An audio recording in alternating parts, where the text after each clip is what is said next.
Hare Krishna, Krishna Krishna, Hare Hare, Hare Rama, Rama Rama, Hare Hare.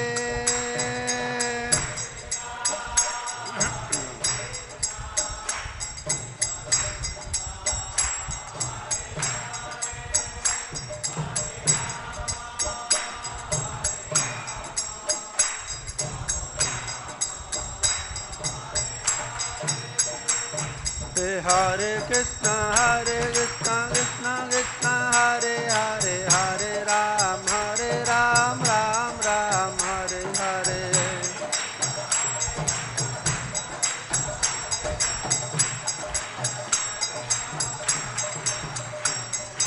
Hare Krishna, Krishna Krishna, Hare Hare, Hare Ram, Ram Ram, Hare Hare.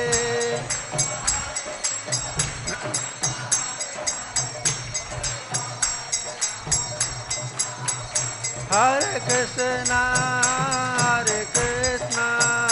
Krishna Krishna, Hare Hare, Hare Rama,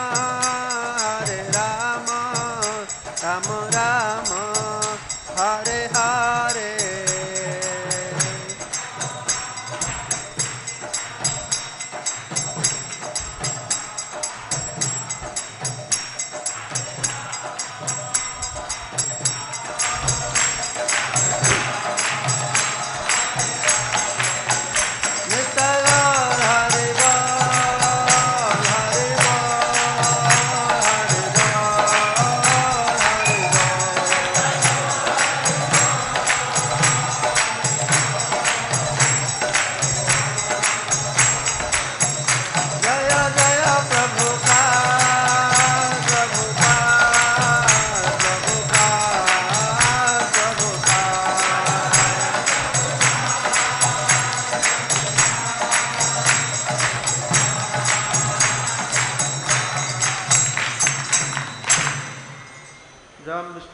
Paramhans गुरुवराज का चरण भक्ति वेदांत स्वामी प्रभुपाद की, मंगल हरिनाम संकीर्तन की, श्रीमद् भागवतम की, समवेत भक्त वृंदा की, निताई गौर प्रेमानंदे।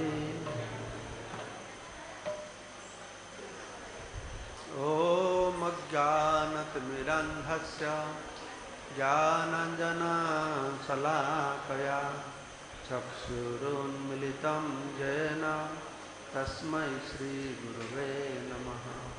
श्रीचैतन्यमनोभीष्टं स्थापितं येन भूतले स्वयं रूप कदा मह्यं ददाति वन्देऽहं श्रीगुरुं श्रीयुतापदकमलं श्रीगुरून् वैष्णवांश्च श्रीरूपं साग्रजातं सहगना रघुनाथान्वितं तं सजीवं साद्वैतं सावधूतं परिजनसहितं कृष्णचैतन्यदेवं श्रीराधाकृष्णपादान् सहगना ललिता श्रीविशाखान्वितांश्च वाञ्छाकल्पतरुभ्यश्च कृपासिन्धुभ्यैव च पतितानां पावनेभ्यो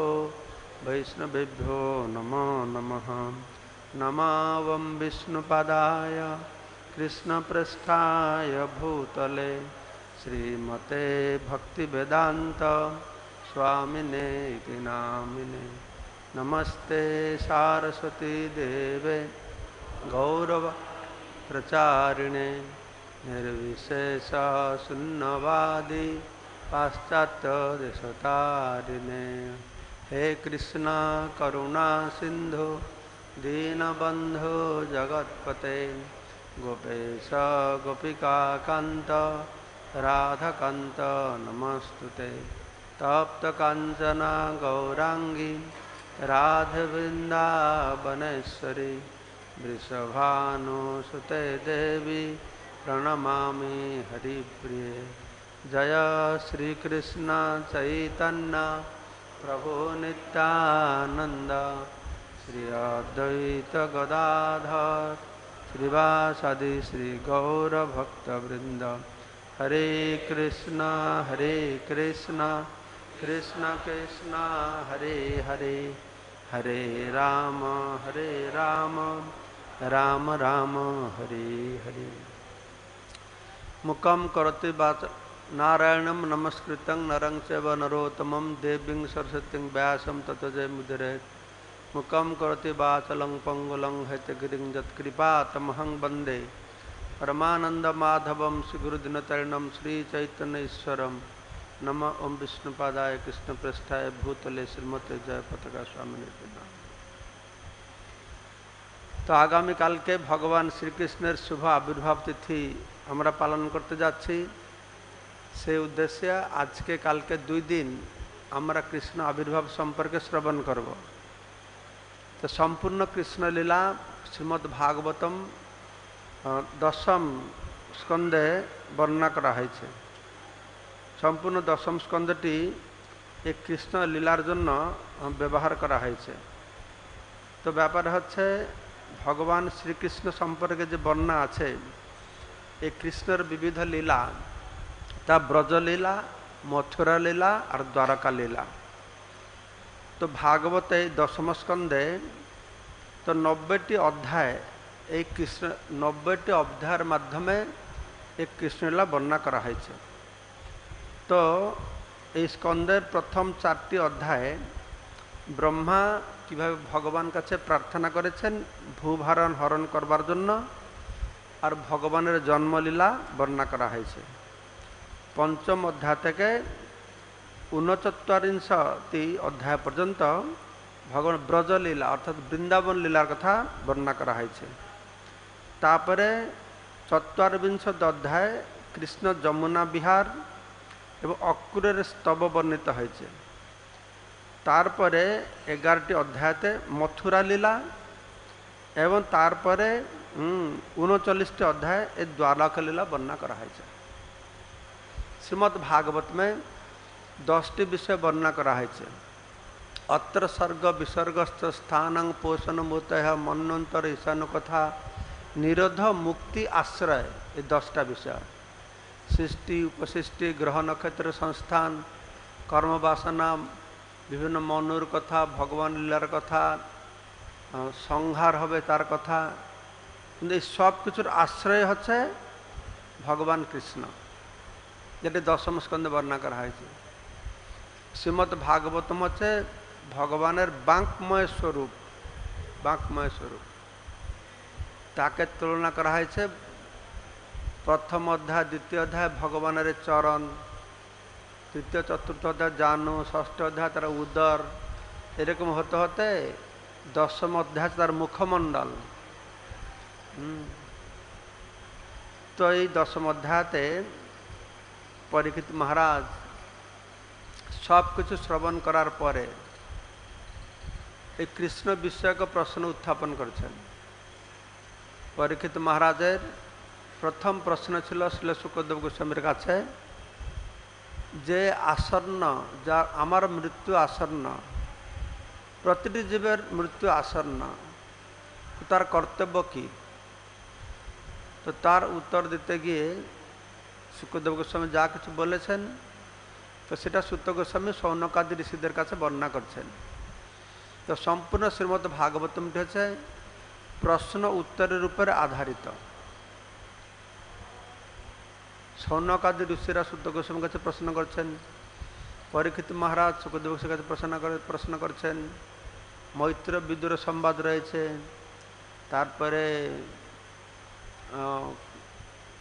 কপিল দেবহূতি সংবাদ রয়েছে, বহু প্রশ্ন উত্তর। তো এখানে পরীক্ষিত মহারাজ তিনি জিজ্ঞাসা করছেন, ওম নমঃ ভগবতে বাসুদেবায়, ওম নমঃ ভগবতে বাসুদেবায়,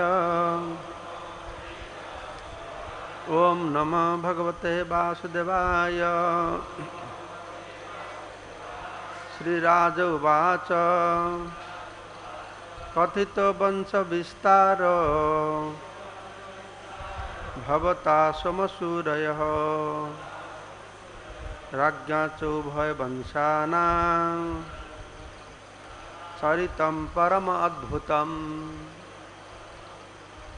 तो एर पूर्व नवम अध्याय शेषर दिके शुकदेव गोस्वामी पूरा वंश परंपरा वर्णना करेছেন। तो দুটো বংশক, একটা হচ্ছে চন্দ্রবংশ বা সোমবংশ, যে বংশে কৃষ্ণ ভগবান আবির্ভূত হয়েছেন। আটে সূর্য বংশ, যে বংশে রামচন্দ্র আবির্ভূত হয়েছেন। ভগবান সাধারণত ক্ষত্রিয় বংশে আবির্ভূত হন, কেননা তিনি ধর্ম স্থাপন করবে, দুষ্টদেরকে সংহার করবে, তাই মুখ্যত ক্ষত্রিয় রূপে তিনি জন্মগ্রহণ করেন। তো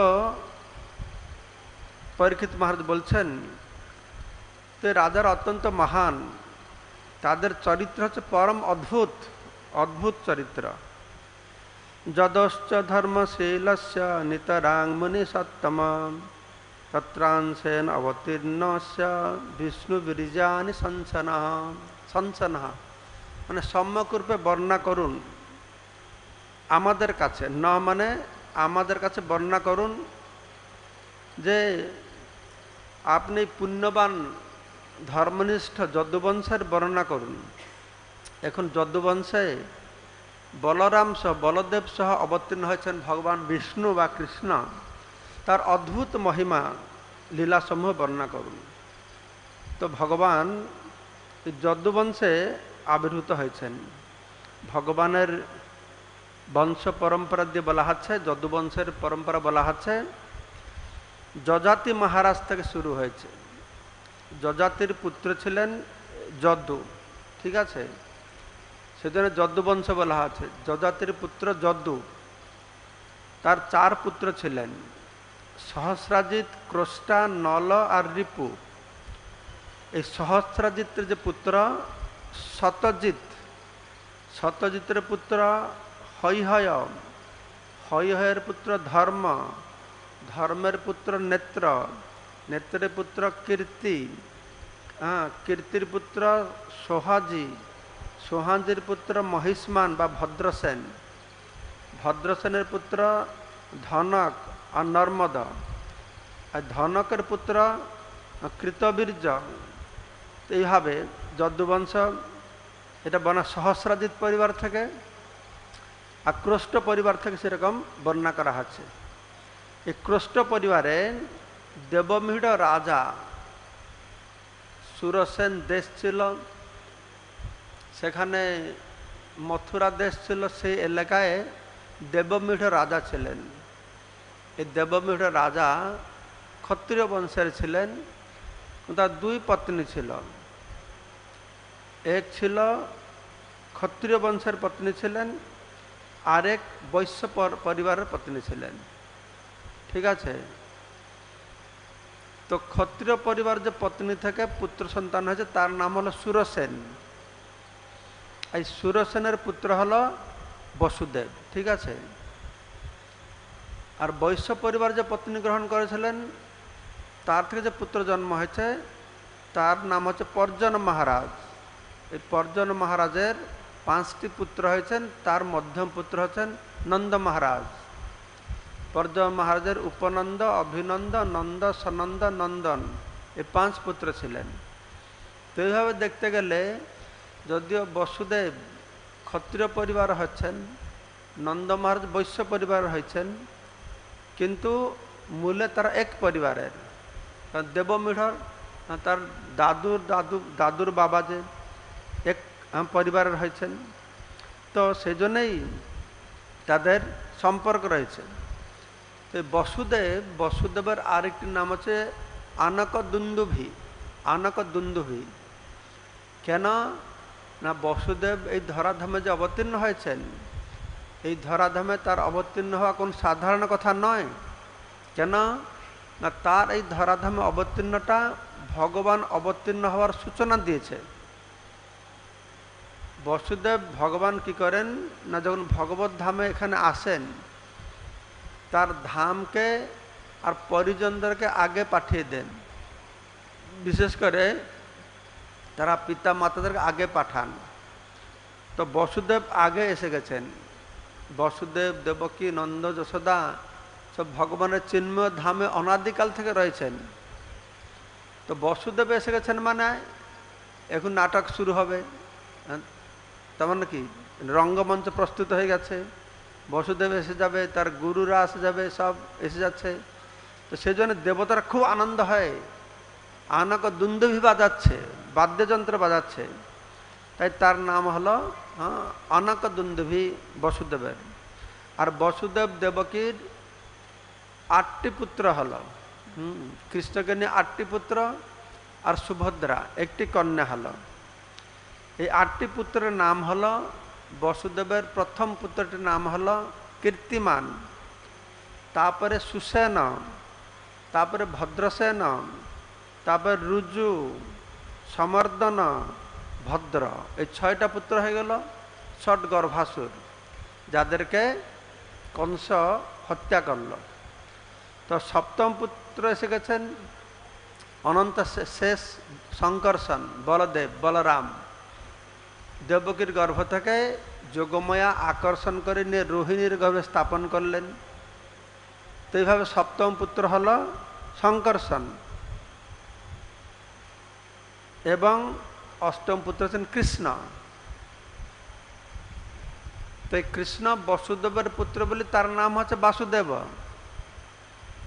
কিন্তু বলরাম সহস্র নাম যেখানে বর্ণনা করা আছে সেখানে বলরামকে বাসুদেব বলে বলা হচ্ছে। দেখতে গেলে বলরাম তো আসলেই বাসুদেব, তাই না? মানে সে একদম পাক্কা বসুদেবের ছেলে, খাঁটি, নাকি? কৃষ্ণকে নিয়ে তো সে বসুদেবেরও ছেলে, নন্দ মহাজেরও ছেলে, তাই না? দাবি করা হচ্ছে। কিন্তু বলরামকে নিয়ে তখন দাবি দাবা নেই, একদম পিওর বসুদেবের সন্তান, তাই তার নামও বাসুদেব বলে বর্ণনা করা হচ্ছে। জেনে রাখো, কখন পরে আবার বিভ্রান্ত হবে না। আমি প্রথমে দেখলে সে বলরাম সহস্র নাম লেখা হয়েছে, কিন্তু সে বাসুদেব, বাসুদেব কি এসে গেল? তো বলরাম তখন বুঝতে বাসুদেব কেন না, সে বসুদেবের ছেলে, তা সেও বাসুদেব। ঠিক আছে, তো সে কথাই পরীকে তোমার জিজ্ঞাসা করছেন যে যদুবংশ, যদুবংশের বংশ পরাক্রম আমি বললাম। যজাতির পুত্র যদু, তার থেকে ক্রষ্ট, সহস্রাজিৎ, এই যে 2 গ্রুপ হলো। এই ক্রষ্ট বংশেতে ভগবান কৃষ্ণ এসেছেন। অবতীর্য যদুর্বংশে ভগবান ভূত ভাবনা কৃতবান জানে বিশ্বাত্মা তানি ন বেদ বিস্তরত, না বেদ বিস্তরত। আমাদেরকে আপনি দয়া করে বলুন, আমাদেরকে জানান, বিস্তারিতভাবে বর্ণনা করুন। অবতীর্য যদুর্বংশে, এই যদুবংশে অবতীর্ণ হয়েছেন কে? না ভগবান ভূত ভাবনা, বিশ্বাত্মা, জগৎ কারণ ভগবান শ্রীকৃষ্ণ। তিনি কৃতবান জানি বিশ্বাত্মা, তিনি যে যে লীলা সব করেছেন সেই লীলা আর তার চরিত্রাবলী আমাদের কাছে বর্ণনা করুন। কেন ভগবানের এই লীলা যে শ্রবণ করবে, নিবৃত্ত তর্ষৈর উপগীয় মানাত, তার সমস্ত ভৌতিক তৃষ্ণা তার দূরীভূত হয়ে যাবে। ভগবানের মহিমা কীর্তন করলে এই শ্রৌত পরম্পরায়, অর্থাৎ শ্রী গুরুদেবের শ্রীমুখ থেকে যদি শিষ্য শ্রবণ করে, সেটা হৃদয়ঙ্গম করতে পারবে। শ্রবণ করতে হবে। কীর্তনের আনন্দ তারাই আস্বাদন করতে পারেন। বলা হচ্ছে নিবৃত্ত তর্ষই, যারা সম্পূর্ণরূপে এই অলিক ক্ষণস্থায়ী জড়জগতের বিশ্বের আলোচনা প্রতি শ্রদ্ধাশীল নেই, নিবৃত্ত হয়েছে, ভৌতিক তৃষ্ণা থেকে নিবৃত্ত হয়েছে তারা। তো এই ভগবানের কথা আছে ভব ঔষধ স্রোত মন অভিরামাত, মনের খুব আনন্দদায়ক এই ভগবানের কথা। এই ভগবান ভবৌষধ, এই ভবরোগের ঔষধ স্বরূপ। তো এই প্রকারে যে ভগবানের কথা, কহ উত্তম শ্লোক গুণানুবাদাত পুমান বিরজতে বিনা পশুঘ্নাত, কে সে রয়েছে পশুঘাতী যারা, পশুঘাতী ছাড়া আর কে সে রয়েছে, ক মানে কে আছে যে উত্তম শ্লোক গুণানুবাদাত, যার গুণ মহিমা উত্তম শ্লোকের দ্বারা বর্ণনা করা হচ্ছে, বিরজতে তাকে পরিত্যাগ করবে, এরকম কে আছে? তো ব্যাপার হচ্ছে যখন আমরা শ্রী গুরুদেবের কাছে প্রশ্ন জিজ্ঞাসা করব, তো কীরকম প্রশ্ন জিজ্ঞাসা করতে হবে সেটা জানতে হবে। যখন সুত গোস্বামীরা, সৌনক ঋষিরা সুত গোস্বামীর কাছে প্রশ্ন জিজ্ঞাসা করছেন, সুত গোস্বামী বলছেন, হ্যাঁ, মুনিভি সাধু পৃষ্ঠং ভবদ্ভি লোক মঙ্গলম যৎকৃত কৃষ্ণ সম্প্রশ্ন যেন আত্মা সুপ্রসিদ্ধতি। জগতে বহু প্রশ্ন আছে, বহু উত্তর আছে, সময়ের অপচয় করে। কিন্তু এইরকম প্রশ্ন করতে মনে হয় সাধু পৃষ্ঠ হম। সুত গোস্বামী বলছে, হে মুনি সকল, সাধুবাদ জানাচ্ছেন, সাধু সাধু, মনে হয় সাধু পৃষ্ঠ হম, তোমাদের দ্বারা আমি যে জিজ্ঞাসিত হয়েছি, যৎকৃত কৃষ্ণ সম্প্রশ্ন, যে প্রশ্ন উত্থাপন করলে কৃষ্ণ কথা আলোচনা হবে, যার মাধ্যমেই যৎকৃত আত্মার প্রসন্নতা হবে, সেই রকম প্রশ্ন জিজ্ঞাসা করতে হবে। তো সেই কথা বর্ণনা করে কি কি আমি শুনতে চাই। পরীক্ষিত মহারাজ বলছেন কি কি শুনতে চাই। রোহিণ্যাস্তনয় প্রোক্ত রাম সংকর্ষণস্তয়া দেবক্যা গর্ভ সম্বন্ধ কুথ দেহান্তর বিনা। তো আমি তো শুনেছি যে দ্বিতীয় চতুর্ভুজের সংকর্ষণ রোহিণী পুত্র বলরাম আবির্ভূত হয়েছেন। তো এই বলরাম তো সে রোহিণীর গর্ভে কিভাবে অবস্থান করলো? দেবকীর গর্ভে ছিল, তো দেবকীর গর্ভে প্রকট হয়েছেন, কিন্তু জন্ম হলো না সে রোহিণীর গর্ভ থেকে। তো স্থানান্তর না হলে কী করে হলো, কীভাবে স্থানান্তরিত হলো, এই সমস্ত কথা আমাকে বলুন। ব্রজে বসন কিম অকরত মধুপুর্যাম চ কেশব ভ্রাতরং চবদ্ভুতৎকংসম মাতুরন্ধা তদর অনম। শ্রীকৃষ্ণ বৃন্দাবন ও মথুরা উভয় স্থানে বাস করেছিলেন। তিনি সেখানে কী করছিলেন? বৃন্দাবন আর মথুরায় তিনি কেন তার মাতুল কংসকে বধ করেছিলেন? এই প্রকার স্বজন বধাতি শাস্ত্র অনুমোদিত নয়। কেউ কার মামাকে বধ করে, কৃষ্ণ তার মামাকে বধ করেছেন। আসলে কৃষ্ণ যা কার্যকলাপ, জয় শ্রী শ্রী রাধা মাধব কি, তো জন্ম কর্ম চ দিব্যম। আর কৃষ্ণ ভগবান যা কিছু করেন একটা কাজের মাধ্যমে অনেকগুলো উদ্দেশ্য সাধিত করে থাকেন। এই কংস কৃষ্ণের মামা হয়েছে, ঠিক, সে মামা হয়েছে কেন না কৃষ্ণের হাতে মরবার জন্য মামা হয়েছে। কৃষ্ণের হাতে মরবার জন্য মামা হলো কেন না, সে শিবের ভক্ত ছিল। কংস শিবের ভক্ত হয়ে, রঙ্গেশ্বর শিব আছেন মথুরায়, রঙ্গেশ্বর শিবের ভক্ত তপস্যা করে শিবকে সন্তুষ্ট করেছে। তো শিবকে প্রার্থনা করেছে আমি যেন কারোর হাতে মরে না। তো শিব বলছে তুমি কারোর হাতে মরবে না, একমাত্র তোমার ভাগনার হাতে মরবে। তো ভগবান দেখছেন তাহলে আমাকে তো ভাগনা হয়ে জন্ম হতে হবে, কারণ এর কপাল আছে ভাগনার হাতে মরবে। এই শিব ব্রহ্মা তো না বুঝে যা তা বর দিয়ে দে। যতগুলো অসুর দেখবে শিব ব্রহ্মার ভক্ত, তাই না? রাবণ ছিল শিবের ভক্ত, কংস শিবের ভক্ত, হিরণ্যকশিপু ব্রহ্মার ভক্ত, আর শিব তো ভোলানাথ বাবা, তিনি তো আশুতোষ অল্পতে সন্তুষ্ট হয়ে যাবে। তো যে যা বর মাগে চিন্তা না করে দিয়ে ফেলে। এবার কোথায় পুরাণে পড়লাম ভগবান বিষ্ণু সব দেবতারা যখন অসুরদের সমস্যায় ভগবান বিষ্ণুর কাছে দৌড়ায়, ব্রহ্মা সবাইকে নিয়ে দৌড়ান।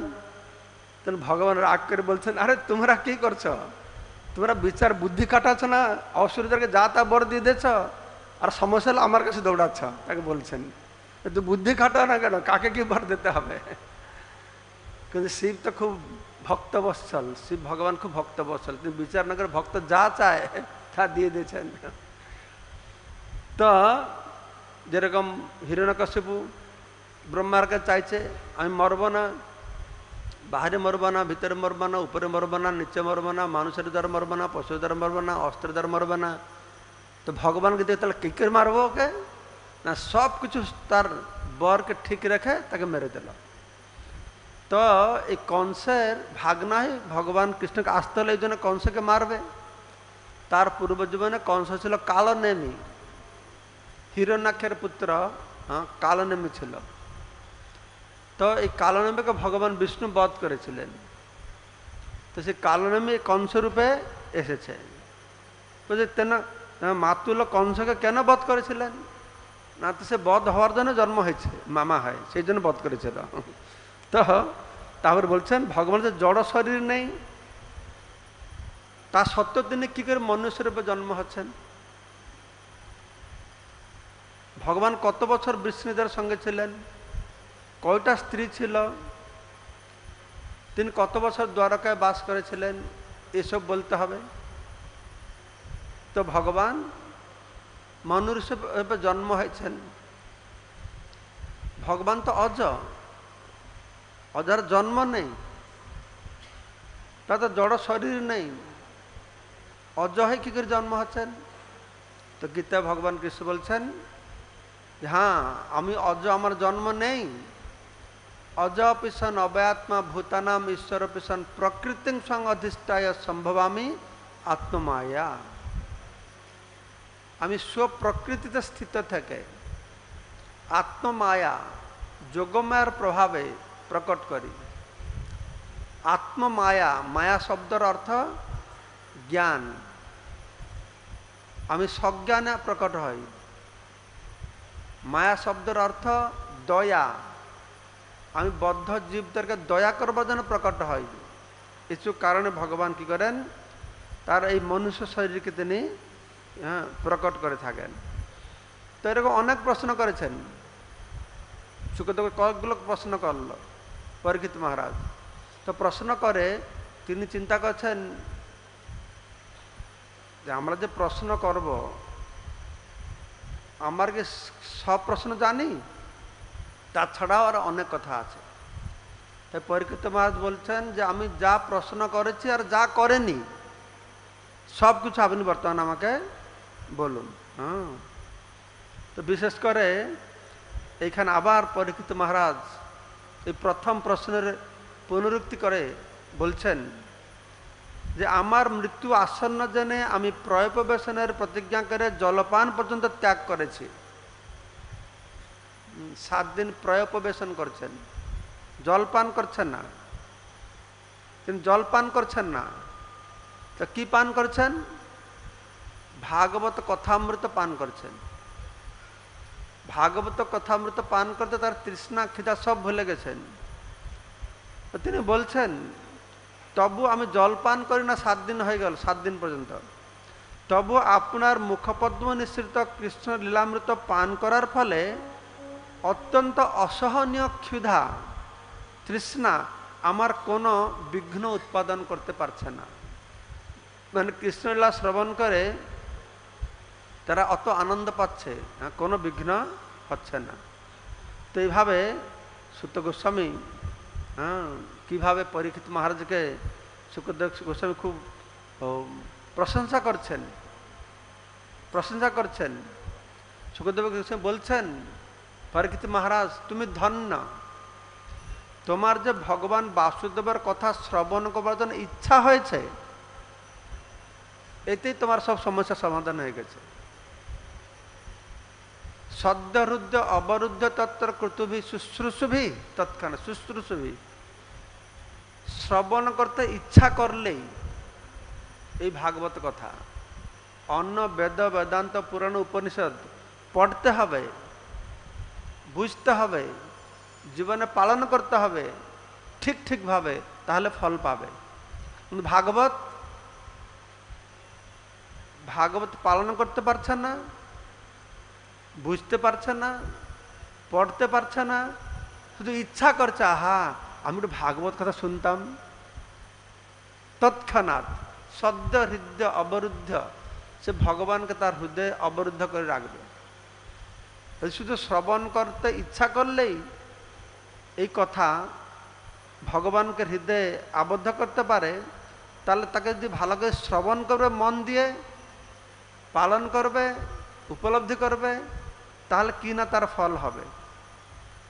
তাই সুখদেব গোস্বামী বলছেন যে বাসুদেবের কথা যে আকৃষ্ট হয়েছে, তাই তোমার মন স্থির হয়েছে। হ্যাঁ, এই যে ভগবানের কথা, বাসুদেব কথা প্রশ্ন পুংসাস্ত্রীন পুনাতি বক্তারং প্রচ্ছকং শ্রোতুং তৎপাদ সলিলম যথা। ভগবানের চরণ অমৃত গঙ্গা যেরকম ত্রিভুবনকে নিস্তার করে, স্বর্গ মর্ত্য পাতাল, ঠিক সেই রকম বাসুদেব কথা প্রশ্ন, বাসুদেব কৃষ্ণের লীলা চরিত্র বিষয়ক প্রশ্ন তিনজনকে উদ্ধার করবে। যে শ্রোতা, বক্তা আর যে প্রশ্ন উত্থাপন করছে, এ তিনজনকে উদ্ধার করবে। তো এরকম যে কথা বলা হবে, তার মহিমা, তার গুরুত্ব সম্পর্কে বর্ণনা করা হলো। আমরা যে কথা শ্রবণ করব, তার শ্রেষ্ঠতা, তার মহিমাকে প্রথমে জানতে হবে। তো এখন ছিল সুখদেব গোস্বামী পরীক্ষিত মহারাজের কাছে কৃষ্ণের আবির্ভাব সম্পর্কে কথা শুরু করছেন,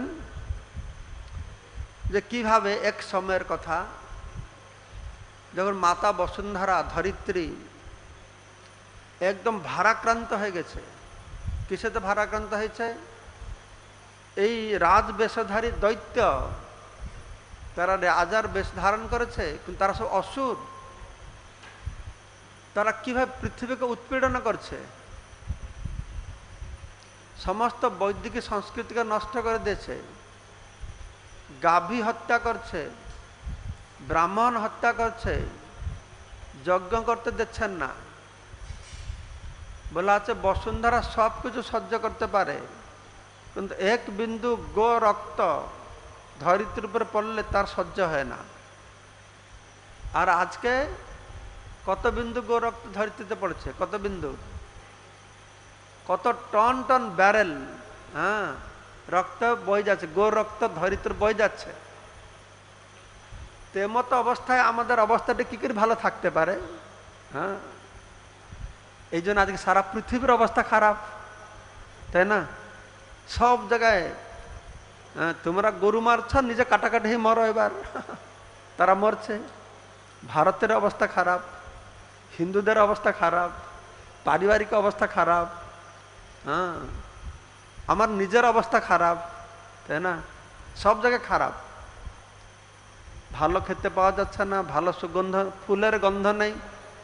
কালকেটা ফুল দিয়েছে, চম্পা ফুলের কোনো গন্ধ নাই, ধনিয়া পাতার গন্ধ নাই, টমাটোর গন্ধ নেই। গন্ধটা আসবে কোথা থেকে? গন্ধ আসে কোথা থেকে? মাটি থেকে, চন্দ্র থেকে নেই। স্বাদ আসে চন্দ্র থেকে, মাটি থেকে। তো ধরিত্রীর মধ্যে সব হরণ করে নেছে।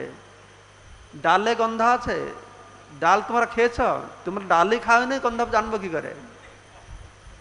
যারা বয়স্ক মানুষ, আমাদের ছোটবেলায় বাড়িতে ডাল সিদ্ধ হতো, সারা ঘটা ডালের সুগন্ধে, মুগ ডাল গন্ধ। এখন ডালের গন্ধ আছে? তো ডাল খেলে কাদা খাওয়ার মতো, কাদা খেলে যেরকম লাগবে কাদার মতন লাগছে। ভাতে গন্ধ নেই, ডালে গন্ধ নেই, টমাটো সব ফলে কোনো কিছুই নেই। দেখতে সুন্দর সুন্দর, ফুলকপি দেখতে খুব ভালো, কিন্তু কোনো টেস্টই নেই। কেন? বসুন্ধরা সব হরণ করে নিয়েছে। এই কৃষ্ণ আসার আগে পৃথিবীর অবস্থা যা হয়েছিল, এখন তাই হয়ে যাচ্ছে। সেটাই হচ্ছে সারা পৃথিবীতে। এই সমস্ত অসুরদের প্রভাব বেড়ে গেছে। তারা পৃথিবীকে, ধর্মকে তছনছ করছে। তো তখন তো পৃথিবী কান্না করলো গিয়ে ব্রহ্মার কাছে। সেদিন ভগবান কৃষ্ণ এসেছেন, তখন পৃথিবী কান্না করছে। তখন কে আসছে? প্রভুপাদ বলছেন ইস্কন এসেছে। সেই জন্য ভগবান কৃষ্ণ ইস্কন রূপে অবতীর্ণ হয়েছেন, আন্তর্জাতিক কৃষ্ণ ভাবরামৃত সংঘ রূপে অবতীর্ণ হয়েছে সারা বিশ্বকে এই বিপদ থেকে রক্ষা করবার জন্য। মাতা বসুন্ধরা গাভী রূপ ধারণ করেছেন। যখন পরীক্ষিত মহারাজ গিয়েছিলেন রাজ্য দর্শন করতে, দেখেছেন কলি প্রহার করছে ধর্মকে আর ধরিত্রীকে। ধরিত্রী গাভী রূপ ধারণ করেছিল না, ধর্ম একটা ষাঁড়ের রূপ ধারণ করেছিল। তো সেখানে গাভী রূপ ধারণ করে তো গৌভূত অশ্রুমুখী ক্রন্দন করছেন, খিন্না ক্রদন্তি করুণম বিভ। তারা কি করছে না ব্রহ্মার কাছে খুব করুণা ভাবে ক্রন্দন করছে। আজকেও মাতা ধরিত্রী ক্রন্দন করছে। তাকে খুঁড়ে টুড়ে তার কাছ থেকে পেট্রোল বাহির করে নিচ্ছে, তার কাছ থেকে খনিজ পদার্থকে পৃথিবীকে তছনছ করে দিয়েছে। তো মাতা ধরিত্রী কান্না করছে, গাভী কান্না করছে, ঘরে ঘরে মায়েরা কান্না করছে, করছে না? হ্যাঁ, মা কত ভালোবাসা দিয়ে ছেলে মেয়েকে বড় করে, ছেলে বড় হয়ে বিয়ে করে মাকে কোথায় পাঠিয়ে দেয়? ওল্ড হাউসে পাঠিয়ে দেয়। যদি পয়সা টয়সা আছে ওল্ড এজ হাউসে পাঠায়, নাই তো নাই বাহিরে বাবা মাকে ফেলে রাখে। সবাই ক্রন্দন করছে আজকে। তো ব্রহ্মার কাছে গিয়ে তার এই দুর্ভাগ্যের কথা, উপস্থিত অন্তিকে তস্মৈ ব্যসনং সমবোচত। অন্তিকে তার কাছে, ব্রহ্মার কাছে গিয়ে তার দুঃখের কথা বলছে। তত্র গত্বা জগন্নাথম দেবদেবম বৃষা কপিম পুরুষম পুরুষ সুক্তেন উপতস্তে সমাহিতঃ। তত্র গত্বা, তখন ব্রহ্মা কি করছেন, সমস্ত দেবতাদেরকে সঙ্গে নিয়ে গিয়েছেন। ধরিত্রীর দুঃখের কথা শ্রবণ করে ব্রহ্মা তৎ উপধার্য অথ সহ দেবতয়া সহ, সমস্ত দেবতাদেরকে সঙ্গে নিয়ে তিনি গেলেন জগাম। কোথায় গেলেন? তো ত্রিনয়ন শিবকে সঙ্গে নিয়ে গেছেন। তীরং ক্ষীর পয়োনিধে, ক্ষীর পয়োনিধে, ক্ষীর সমুদ্রের তীরে তারা গিয়ে সেখানে ভগবান কাছে পুরুষ সূক্ত দিয়ে প্রার্থনা করছেন, ভগবানকে সন্তুষ্ট করছেন পুরুষ সূক্ত দিয়ে। তখনকার সময়ে তারা ক্ষীর সমুদ্রের দেবতারা গিয়েছেন, কিন্তু তারা কেউ ভগবানকে দেখতে পায় না। ব্রহ্মা ধ্যানস্থ হয়েছেন, আর ধ্যানস্থ হয়ে কি করছেন, আকাশে ব্রহ্মা সমাধিস্থ হয়ে আকাশে ভগবান শূন্যবাণী দিয়েছেন। তো ভগবান সে বাণী শ্রবণ করেছেন, সেটা দেবতারা শুনতে পারছে না, কিন্তু ব্রহ্মাই শুনতে পেরেছেন। গিরং সমাধৌ গগনে সমীরিতাং, আকাশ থেকে সেই বাণী তিনি শ্রবণ করেছেন। নিঃসম্য মানে শ্রবণ করেছেন। বোধ ত্রিদশাং উবাচ, তখন সেটাকে বুঝে তখন দেবতাদেরকে তিনি বুঝিয়েছেন। বলেছেন যে হে দেবতাগণ, তোমরা আমার কাছ থেকে পরম পুরুষ ক্ষীরোদক্ষায় বিষ্ণু বাণী শ্রবণ করো। মানে বিষ্ণু আমাকে কি বললেন তোমরা শুনো, তাড়াতাড়ি যেটা বলা আছে সেটা করো। তো ব্রহ্মা কি বললেন না, তিনি বলছেন আমরা বলবার আগে ভগবান বিষ্ণু ধরিত্রীর দুঃখের কথা জানেন। তো তাই ভগবান তার কলা শক্তির দ্বারা পৃথিবী ভার হরণ করবেন। তো ততদিন তোমরা তার পুত্র পৌত্ররূপে যদুবংশ অবতীর্ণ হও। দেবতাদেরকে বলছেন তোমরা গিয়ে সব আগে থেকে যদুবংশে তোমরা অবতীর্ণ হও। বাসুদেব গৃহে সাক্ষাৎ ভগবান পুরুষ পরঃ জনিষ্যতে তৎপ্রিয়ার্থম সম্ভবন্তু সুরস্ত্রিয়ঃ। বসুদেব গৃহে, বসুদেব দেবকী সন্তান রূপে সাক্ষাৎ ভগবান পুরুষম পরঃ, সে পরম পুরুষ ভগবান কৃষ্ণ জনিষ্যতে, তিনি আবির্ভূত হবেন। তত প্রিয়ার্থম, তার আনন্দ বিধানের জন্য সম্ভবন্তু সুরস্ত্রী, সমস্ত সুরপত্নীরা দেবপত্নীরা তোমরা গিয়ে ভগবানের সেবা করার জন্য গিয়ে সেখানে গিয়ে আগে থেকে প্রস্তুত হয়ে থাকবে। কেননা বসুদেবের ঘরে বসুদেবের গৃহে সাক্ষাৎ ভগবান পুরুষ পরম পরম পুরুষ প্রকট হবেন। আর তার আগে কি হবে, वासुदेव कलानंत सहस्र बदन स्वराट अग्रतो भविता देव हरे प्रिय चिकित्सया। हरे प्रिय चिकित्सया भगवान श्रीकृष्ण तार प्रथम अंश हे प्रथम प्रकाश अनंत ता संकर्षण।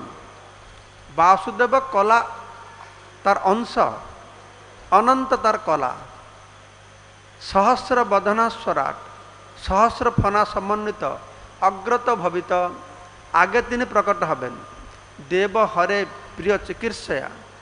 तो भगवान श्रीकृष्णेर आविर्भाव पूर्वे ये मूल संकर्षण भगवान श्रीकृष्ण सेवा करार जन्य तिनि बलदेव रूपे प्रकट हबेन। ये बलदेव हच्छेन भगवानेर कृष्णेर प्रथम प्रकाश हच्छेन संकर्षण और वसुदेवर पुत्र हच्छेन वासुदेव। नंद महाराजेर पुत्र हच्छेन कृष्ण। एक भगवानेर तीनटे स्वरूप। कृष्ण की करें कृष्णेर काज की वसुदेवर काज की संकर्षणेर काज की शक्ति आछे कृष्णेर की काज कृष्ण की करे हाँ कृष्णेर काज आछे शुधु इच्छा करबे बास से कोनो काज टाज करे ना शुधु बस बस इच्छा करबे कत सुंदर हतो इच्छा करले सब हो जाबे। तुमी सर्वेश्वरेश्वर ब्रजेंद्र कुमार तुम्हार तुमी सर्वेश्वरेश्वर ब्रजेंद्र कुमार तुम्हार इच्छा है विश्वर सृजन संहार। তিনি কোনো ঝুট ঝামেলা থাকে না। ब्रह्मा के बड़ पोस्ट दे दिए शिव के बड़ पोस्ट दे दिए विष्णु के बड़ पोस्ट दे दिए है ना।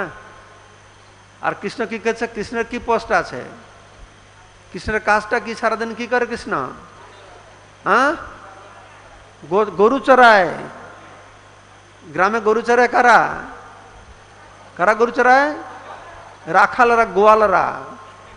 আমাদের মায়াপুরে বলে এই গোয়ালদের 80 বছরের বুদ্ধি হয় নাকি মানে গোয়ালদের কোনো বুদ্ধি নাই বুদ্ধি লাগে নাকি লাগে গরু চড়াতে বুদ্ধি লাগে হ্যাঁ আমাদের গ্রামে গ্রামে গোয়াল নাই যদি আমার বাড়িতে গাই ছিল তো গাই চড়াবে কে মানে গ্রামের যেটা সবথেকে অকেজ লোক এর তোর কিছু হয় না যা তো গরু চড়া যা সে গরু চড়াবে। তো ভগবান কৃষ্ণ সে সবাইকে বড় বড় পোস্ট দিয়ে এটা এরকম কাজ না হলে সেই কাজটা কেউ করতে চাইবে না।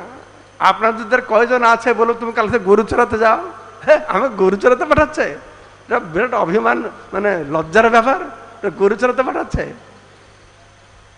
ভগবান খুব চালাক সবাইকে মাথা ব্যথার কাজ দিয়ে দিয়ে ও নিশ্চিন্তে কাজটা নিয়েছে কোনো মাথা ব্যথা নেই হ্যাঁ বাঁশি বাজা গরু চড়াও সেখানে বসে বসে। তো তো বলরাম হচ্ছে হ্যাঁ तो कृष्ण হচ্ছে इच्छा शक्ति और वासुदेवर হচ্ছে ज्ञान शक्ति और बलराम হচ্ছে क्रिया शक्ति। बलराम द्वारा যত कार्य सम्पादन হচ্ছে ये सब बलराम के দিয়ে করাচ্ছে कृष्ण তার प्रथम प्रकाश बलराम हाँ ये भौतिक जगत चिन्मय जगत सब कुछ कृष्ण हाँ ये बलराम के দিয়ে कराबेन। तो से बलराम प्रथमे कृष्णेर प्रीति विधान जन प्रथम बलराम प्रकट हबेन। विष्णुर्माया भगवती जया सम्मोहित जगत आदिष्टा प्रभु सांसेन कार्याथे संभविष्यति। विष्णु माया भगवती तो भगवानेर माया शक्ति योग माया विष्णु माया ये भगवानेर संगे समान भगवान तार शक्ति समान शक्ति शक्तिमान अभिन्न अभेद ताई बोला হচ্ছে এই भगवान शक्ति कृष्ण सह তিনি आविर्भूत हबेन যোগমায়া प्रकट हबेन। कार संगे प्रकट हबेन ना कृष्ण सह से जन যোগমায়া के कृष्णेर अनुजा बोला है अनुजा माने कृष्ण सह जन्म हबे ताई ना। तो कृष्ण सह कि जन्म हला कृष्ण तो जन्म हलो कंस कारागारे जोगमाया तो जन्म हलो नंदालय ता संगे जन्म हलो कि करे संग जन्म है ना एक समय जन्म है ना এরপরে বর্ণনা করা হচ্ছে কৃষ্ণ জন্ম হচ্ছে অষ্টমীতে, যোগমায়া জন্ম হচ্ছে নবমীতে। তাহলে কৃষ্ণ সহ হলো কি করে? কি করে হলো না, নন্দ মহারাজের ঘরে মা যশোদার গর্ভ থেকে কৃষ্ণ আবির্ভূত হয়েছেন, সেই জন্য বলা হচ্ছে যে কৃষ্ণ সহ তিনি প্রকট হয়েছেন। তো তার প্রভুর আদেশে তিনি ভগবান কার্য সম্পাদন করবার জন্য তিনি প্রকট হচ্ছেন।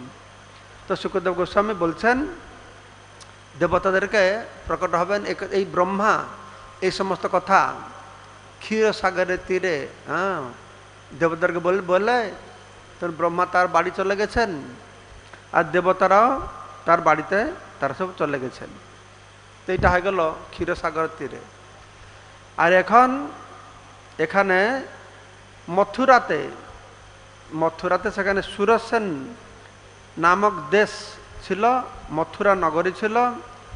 তার রাজধানীতে, তার মথুরা নগরী থেকে যদুবংশ রাজাদের রাজধানী ছিল।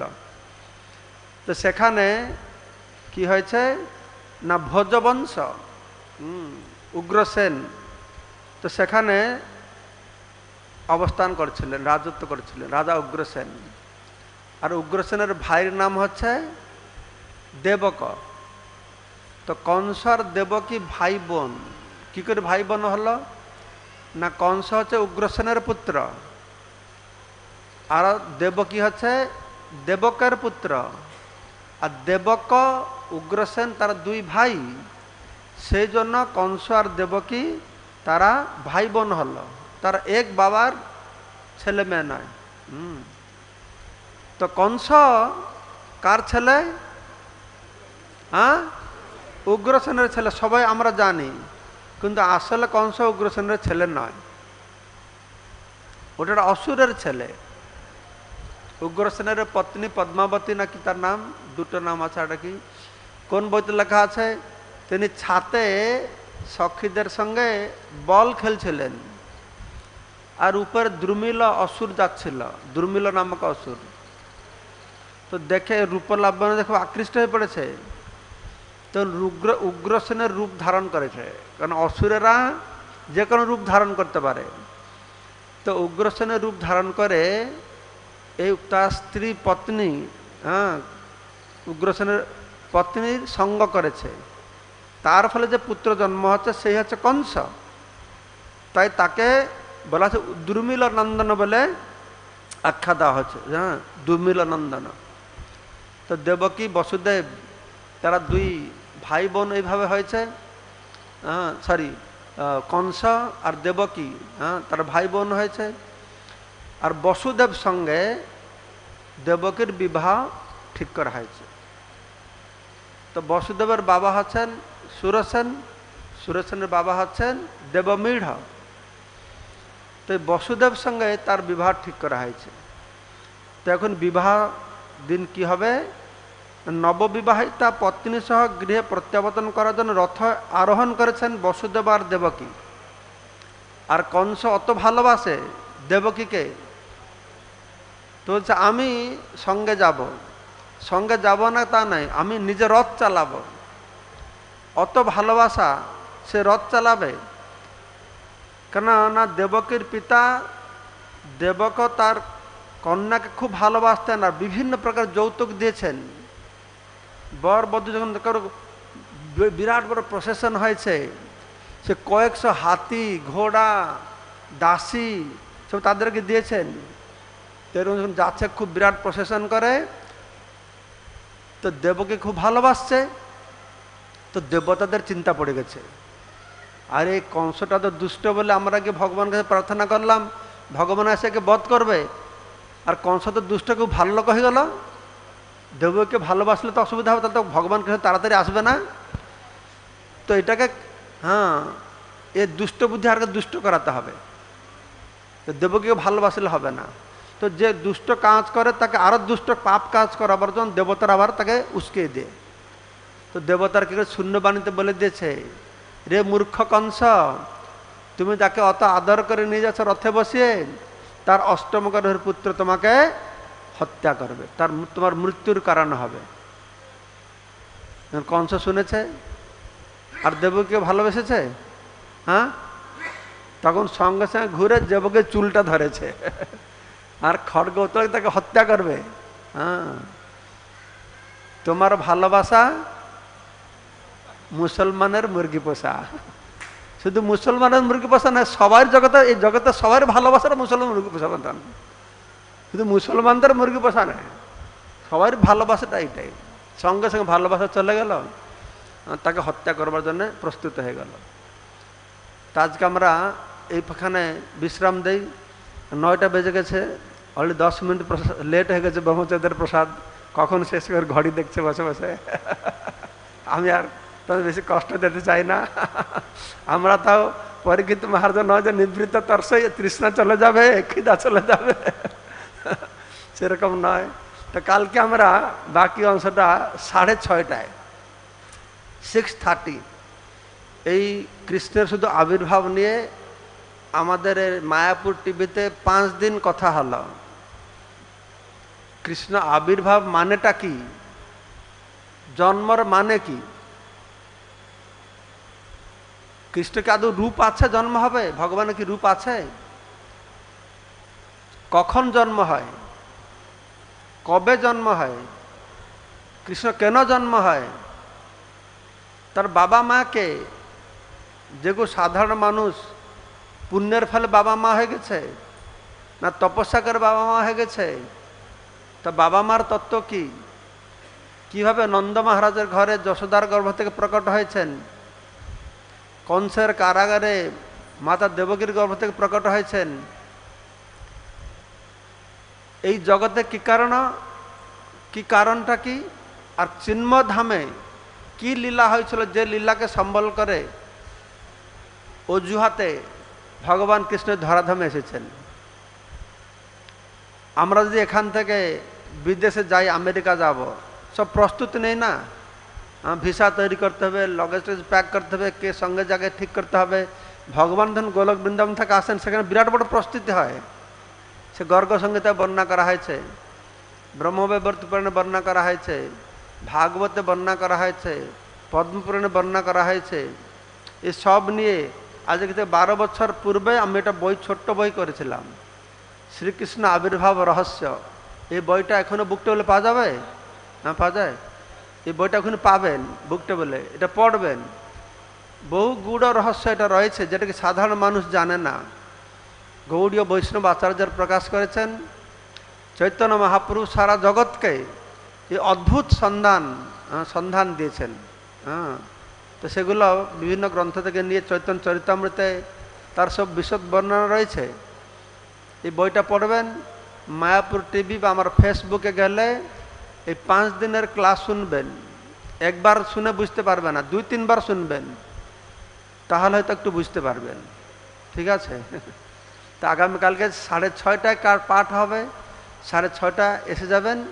আমি হয়তো 45 মিনিট বলবো, তারপরে গুরু মহারাজ আবার আসবেন। হ্যাঁ, তিনি 45 মিনিট ক্লাস দেবেন। জয় শ্রী প্রভুপাদ কে, সমবেত ভক্ত বৃন্দা কে, নিতাই গৌর সীতানাথ প্রেমানন্দে। হরি হরি বল। তুমি টানেছ তোমার ভাই? হ্যাঁ, 1 ঘন্টা করে, ঠিক আছে।